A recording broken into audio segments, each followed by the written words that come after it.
In the frozen waters of the North Atlantic, on a winter morning in 1944, a German U-boat surfaced into what its crew believed was safety.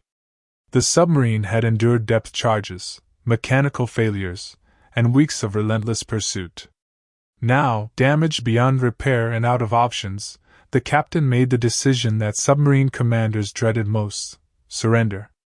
As the white flag rose above the conning tower and the hatches opened to the bitter air, the crew prepared to become prisoners of war. They had followed the rules. They had signaled their intentions clearly. Within 45 seconds, many of them would be dead. The year 1944 marked a turning point in the Battle of the Atlantic, the longest continuous military campaign of the Second World War. For nearly 5 years, German U-boats had prowled the ocean depths, hunting Allied convoys that carried the lifeblood of Britain's survival. Hundreds of thousands of tons of shipping had been sent to the bottom.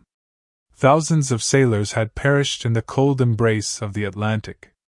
But by early 1944, the tide had turned decisively against the submarines. New technologies, improved tactics, and overwhelming Allied naval superiority had transformed the hunters into the hunted. U-boats that once operated with relative impunity now faced an ocean bristling with destroyers, corvettes, and aircraft equipped with radar and sonar that could detect them beneath the waves. The introduction of escort carriers, long-range patrol aircraft, and coordinated hunter-killer groups had closed the mid-Atlantic gap where submarines once found refuge. German submarine losses had reached catastrophic levels. Experienced crews were being replaced by hastily trained youngsters. The average lifespan of a U-boat on patrol had shrunk to a matter of weeks. In this desperate phase of the underwater war, the rules of engagement had become blurred by years of brutal combat. Both sides had witnessed atrocities.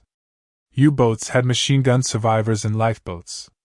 Allied aircraft had strafed German sailors clinging to wreckage. The conventions that were supposed to govern warfare at sea had eroded under the weight of mutual hatred and the primal drive for survival. What happened in those 45 seconds would raise questions that echo through history. Where is the line between legitimate combat and murder? What happens when the fog of war meets the heat of revenge? The submarine in question was U-852, a Type IXD-2 long-range U-boat that had departed from Kiel, Germany, in January 1944. Her mission was to operate in the distant waters off East Africa, far from the increasingly lethal North Atlantic.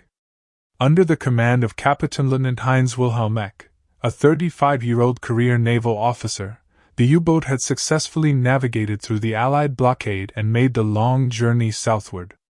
Eck was not a Nazi zealot, but a professional sailor, a man who had served in the Kriegsmarine since before the war. His crew trusted him. His superiors considered him competent and reliable. But on the night of March 13, 1944, U-852 encountered a Greek merchant vessel, the Peleus, sailing independently through the South Atlantic. What followed was a sinking that would have been unremarkable in the context of the submarine war, except for what came after. The decisions made in the hours following that torpedo strike would transform a routine naval engagement into a war crime, and would eventually lead to a reckoning that neither Eck nor his crew could have imagined as they sailed southward into the tropical waters. The war at sea had always been different from the war on land. There were fewer witnesses. The ocean swallowed evidence. Ships disappeared, and their crews with them, leaving only unanswered questions and fading hope. But the ocean also has a way of revealing secrets. Debris floats. Survivors sometimes live to tell their stories. And in the case of U-852 and the Peleus, the truth would eventually surface in ways that would shock the world and force a confrontation with the darkest impulses of maritime warfare. The Type IXD-2 submarine was one of Germany's largest U-boat designs, built specifically for long-range operations in distant waters. At nearly 90 meters in length and displacing over 1,700 tons when surfaced, U-852 was a formidable vessel. She carried 24 torpedoes, could dive to depths exceeding 200 meters, and had a range of over 30,000 nautical miles.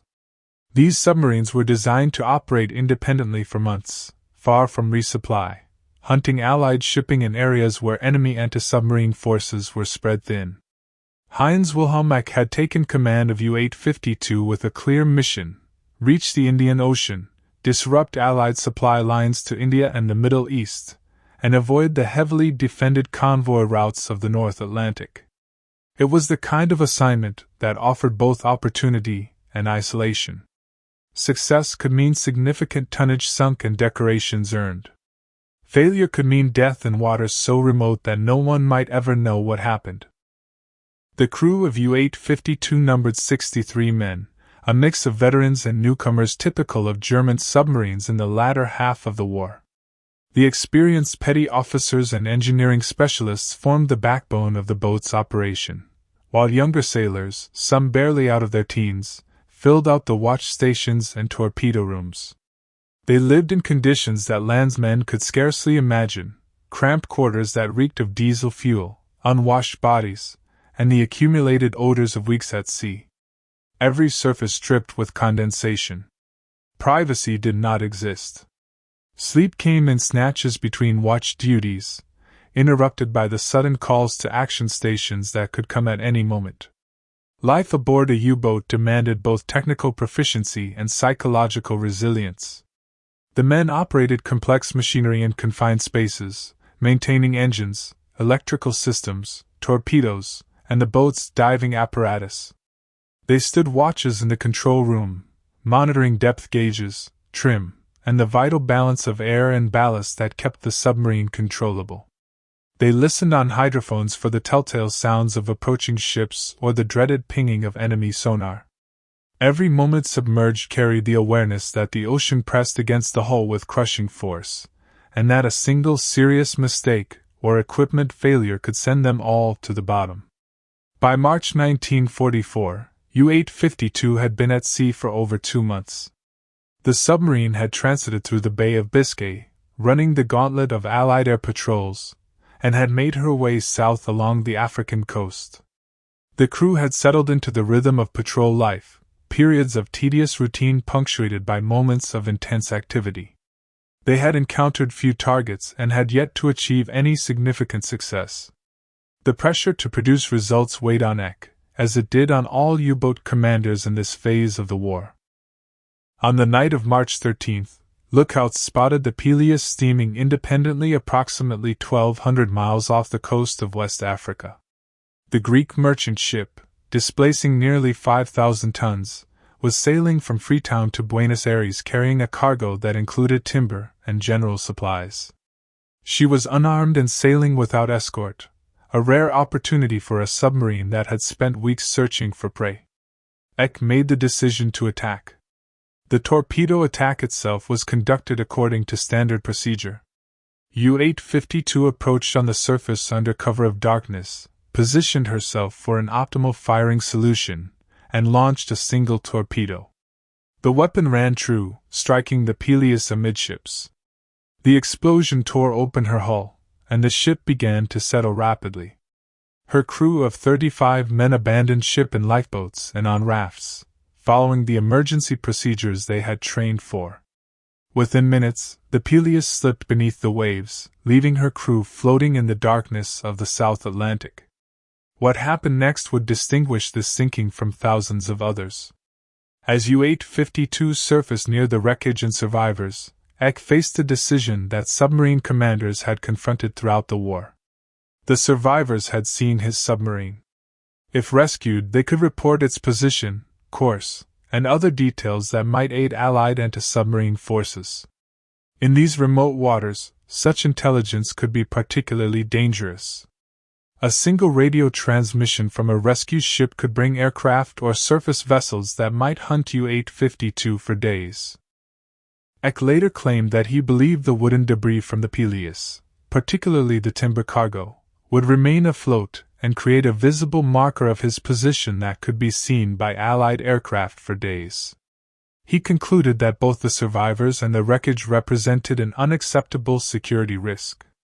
In his mind, the tactical situation demanded action. The decision he made would haunt him for the rest of his life. He ordered his crew to destroy the wreckage and, in doing so, to eliminate the survivors. The U-boat's machine guns were brought to bear. The MG-34 and MG-42 machine guns mounted on the conning tower and anti-aircraft positions opened fire on the men in the water, on the lifeboats, and on the floating debris. The firing continued for approximately 45 seconds to a minute, though to those in the water, it must have seemed an eternity. Men diving beneath the surface to escape the bullets, others struck and killed instantly, the ocean churning with impact strikes. When the firing ceased, U-852 moved through the wreckage field, her crew throwing hand grenades into the water to destroy floating debris and ensure that nothing remained to mark the submarine's passage. Then she slipped beneath the surface and departed the scene, leaving behind a field of shattered wood, personal effects, and bodies floating in the darkness. In the immediate aftermath of the attack, the ocean returned to its usual state of indifferent calm. The wreckage spread across the surface, dispersing with the currents. Most of the crew of the Peleus had been killed in the machine gun attack or drowned in its aftermath. But 3 men had survived. Seriously wounded and clinging to debris, Third Officer Agis Kephilas, Chief Engineer Stavros Loizos, and Seaman Demetrius Argyros remained alive in the vastness of the South Atlantic. The 3 survivors faced a desperate struggle for existence. They were hundreds of miles from the nearest shipping lanes, without fresh water, food, or medical supplies. Their wounds, sustained during the machine gun attack, were severe. They clung to pieces of wreckage, fighting exhaustion, dehydration, and the knowledge that rescue in these remote waters was unlikely. The sun rose on March 14th to reveal an empty horizon in all directions. They were utterly alone. For 25 days, the 3 men drifted. They licked dew from the wood they clung to. They endured tropical storms and burning sun. Their wounds became infected. Delirium came and went. One by one, they should have died, and by all reasonable expectations, they would have. But somehow, incredibly, they endured. On April 7, 1944, the Portuguese merchant ship Alexander Silva spotted debris in the water and altered course to investigate. The crew found the 3 survivors, barely alive, and brought them aboard. The survivors were in critical condition, but they were conscious enough to tell their story. They described the sinking of the Peleus, the surfacing of the U-boat, and the machine gun attack that followed.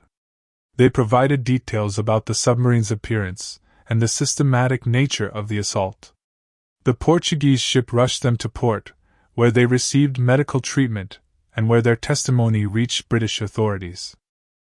The British naval intelligence officers who interviewed the survivors recognized immediately that they were hearing something extraordinary. Sinkings of merchant vessels were routine.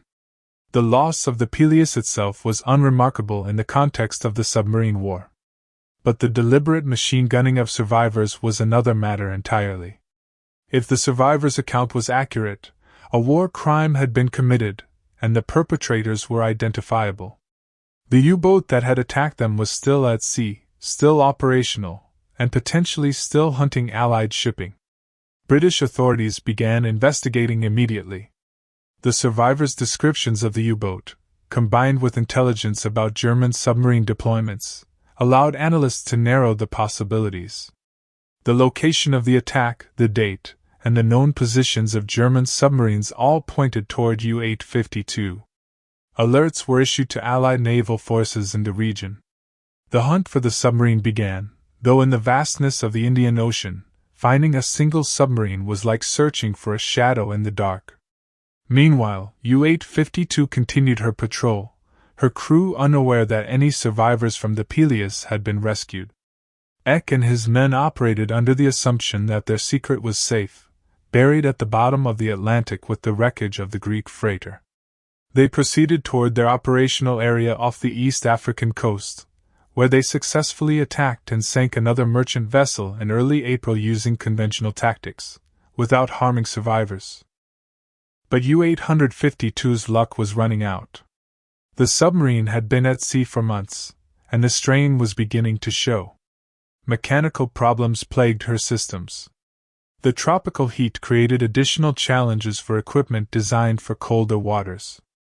The crew was tired, worn down by the constant tension of patrol and the accumulated stress of living in a steel tube beneath the ocean.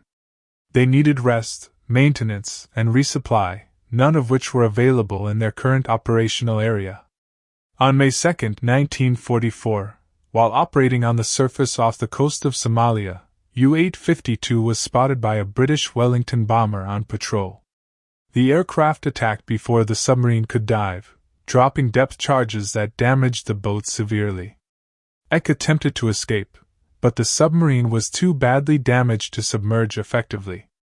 With Allied aircraft circling and more naval forces certain to arrive, he made the decision to run for the Somali coast, hoping to beach the submarine and scuttle her before she could be captured. U-852 ran aground in shallow water near the village of Ras Hafen. The crew abandoned ship, setting scuttling charges to destroy the vessel before she could be boarded. The explosion tore through the submarine's hull, sending her to the bottom in water shallow enough that her conning tower remained visible above the surface. Eck and his crew, now stranded on the hostile Somali coast, began a desperate trek inland, hoping to evade capture and somehow make their way to neutral territory or German-held areas thousands of miles away. Their escape attempt was short-lived. British forces, alerted by the aircraft that had attacked the submarine, quickly moved into the area. Within days, Eck and most of his crew were captured. They were transported to Aden, then to holding facilities in Egypt, and finally to British custody where they would face formal interrogation. The survivors of U-852 expected to spend the remainder of the war as prisoners, perhaps facing the usual hardships of captivity, but nothing more serious. They had no idea that 3 survivors from the Peleus had already told their story, and that British authorities were preparing a case that would put Eck and several of his officers on trial for their lives. The trial of Kapitänleutnant Heinz-Wilhelm Eck and 4 of his officers began in October 1945 in Hamburg, Germany. It was one of the first war crimes trials conducted by the Allies following the end of the European War, and it attracted significant attention from both the press and the naval community. The defendants were charged with violating the laws and usages of war by ordering and participating in the killing of survivors from the Peleus. The prosecution's case rested primarily on the testimony of the 3 Greek survivors. Aegis Kephalos, Stavros Loizos, and Demetrius Argyros had recovered from their ordeal sufficiently to appear in court, and their accounts of the night of March 13, 1944, were detailed and consistent.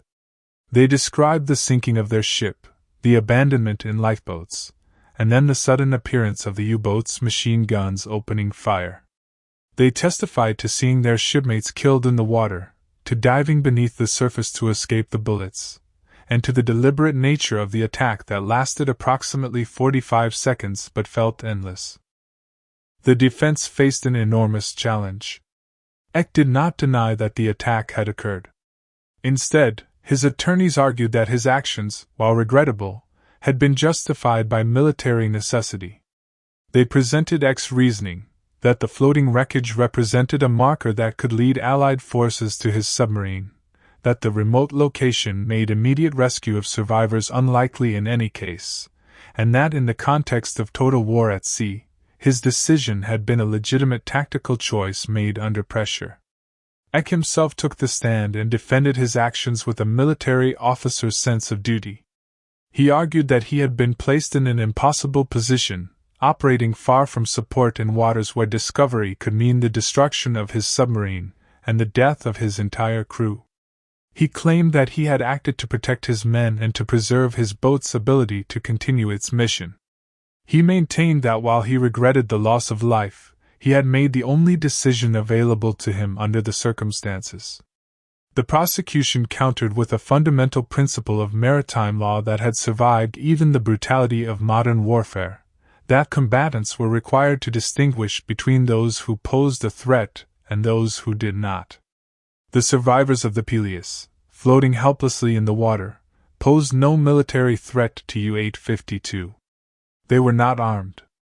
They were not capable of attacking the submarine. They were simply men trying to survive after their ship had been legitimately sunk in an act of war. The decision to machine gun them was not a military necessity but a war crime. Expert witnesses testified about the established customs of naval warfare. British and Allied submarine commanders took the stand to explain that they too had faced similar situations, encountering survivors who might report their positions, yet they had not resorted to killing those survivors. They acknowledged the risks but maintained that there were limits that professional naval officers did not cross, regardless of the tactical situation. The testimony made clear that Eck's actions were not the inevitable result of submarine warfare, but a choice that violated both written rules and unwritten codes. The trial also examined the actions of Eck's subordinates. Dr. Walter Weispfennig, the boat's surgeon, had participated in the attack, as had 3 junior officers, August Hoffmann, Hans Richard Lenz, and Wolfgang Schwinder. The prosecution argued that each man bore individual responsibility for following an illegal order. The defense countered that in the military hierarchy of a submarine at sea, with the captain making tactical decisions, subordinates had limited ability to refuse orders, especially in the moment. The judges deliberated on questions that extended far beyond the specific facts of the case. They were establishing precedents about command responsibility, about the limits of military necessity as a defense, and about whether the extreme conditions of submarine warfare created exceptions to the rules of war. The international legal community watched closely, knowing that the principles established in this trial would influence how naval warfare was understood and regulated in the future. On November 21, 1945, the verdict was delivered. The court found all 5 defendants guilty of war crimes. Kapitänleutnant Heinz-Wilhelm Eck was sentenced to death by firing squad. Dr. Weispfennig and August Hoffmann received the same sentence. The 2 junior officers, Lenz and Schwinder, were sentenced to life imprisonment, later reduced to lengthy but finite terms. The court had concluded that the killing of the Peleus survivors was not justified by military necessity, that it violated established laws of war, and that the defendants bore individual criminal responsibility for their actions. The sentences were carried out on November 30, 1945. Eck, Weispfennig, and Hoffmann were executed by firing squad at Hamburg's Holstenglacis prison. Eck reportedly faced his execution with composure, maintaining to the end that he had acted as he believed his duty required. His last words were said to be a statement accepting responsibility for his decisions while continuing to argue that he had been placed in an impossible situation by the nature of submarine warfare. The execution of Heinz-Wilhelm Eck and his officers sent shockwaves through the naval community, particularly among submarine veterans on both sides. Many U-boat commanders who had survived the war recognized that they too had faced similar decisions, and that the line between legitimate combat and war crimes could be frighteningly thin. The trial established that claiming military necessity was not sufficient defense for killing helpless survivors, but it also highlighted the moral complexities of submarine warfare. In the immediate aftermath of the trial, there was significant debate within Germany and among former naval personnel about whether Eck had been treated fairly. Some argued that he had been made a scapegoat for the brutality of submarine warfare more generally, and that Allied submarine commanders had sometimes engaged in similar actions without facing prosecution. Others maintained that regardless of what others might have done, Eck's specific actions in machine gunning survivors crossed a clear line and deserved punishment. The historical record shows that while instances of submarines attacking survivors did occur on both sides during the war, they were relatively rare and were generally condemned when they came to light. The case of U-852 was particularly egregious because of the systematic nature of the attack and the clear evidence provided by survivors. Most submarine commanders, even in the desperate final years of the war, had refrained from such actions, suggesting that Eck's decision was not an inevitable consequence of submarine operations but a choice that most officers managed to avoid making. The trial also raised important questions about command responsibility and the obligation of subordinates to refuse illegal orders. The fact that junior officers received lesser sentences than Eck acknowledged the reality of military hierarchy while still holding individuals accountable for their participation in war crimes. This principle would be reinforced in subsequent war crimes trials and would become a cornerstone of international military law. For the families of the Peleus crew who died that night in March 1944, the trial and executions provided some measure of justice, though it could never bring back their loved ones. The 3 survivors carried the psychological scars of their ordeal for the rest of their lives. They had witnessed the deaths of their shipmates, had endured weeks adrift in the ocean, and had survived against impossible odds. Their testimony had been crucial in holding the perpetrators accountable, but the price they paid was immeasurable. The wreck of U-852 remained visible above the waters off Somalia for many years after the war, her conning tower a rusting monument to the submarine's final moments. Eventually, the harsh environment and salvage operations removed most traces of the vessel, but her story lived on in naval history as a cautionary tale about the boundaries of acceptable conduct in warfare. The case influenced the development of post-war naval law and the laws of armed conflict at sea. It reinforced the principle that military necessity has limits, that combatants must distinguish between legitimate military targets and protected persons, and that superior orders are not an absolute defense against charges of war crimes. These principles were incorporated into subsequent international legal instruments, including the Geneva Conventions, and continue to shape how naval warfare is conducted and judged. For historians studying the Second World War, the Peleus incident and the subsequent trial represent a moment when the international community attempted to assert that even in total war, certain boundaries must not be crossed. The ocean had been a lawless realm where ships disappeared without witnesses and where the normal constraints of civilized behavior often seemed irrelevant. The trial of Eck and his officers was an assertion that the law applied even there, even in the remote expanses where no one might ever know what had happened. The 45 seconds during which U-852's machine guns fired on the survivors of the Peleus represent one of the darkest moments in the history of submarine warfare. They serve as a reminder that technology and tactics must always be subordinate to the fundamental rules of humanity, and that even in the desperate circumstances of war at sea, there are lines that must not be crossed. The men who died in those 45 seconds were not combatants but victims. The men who killed them paid with their lives for crossing a boundary that the civilized world had tried to maintain even in the midst of the most destructive conflict in human history. The legacy of that night continues to resonate in discussions about military ethics, command responsibility, and the laws of war. It stands as a stark example of how quickly a routine military operation can transform into a crime, how the pressures of war can distort judgment, and how individuals must ultimately be held accountable for their choices, regardless of the circumstances that surrounded those choices.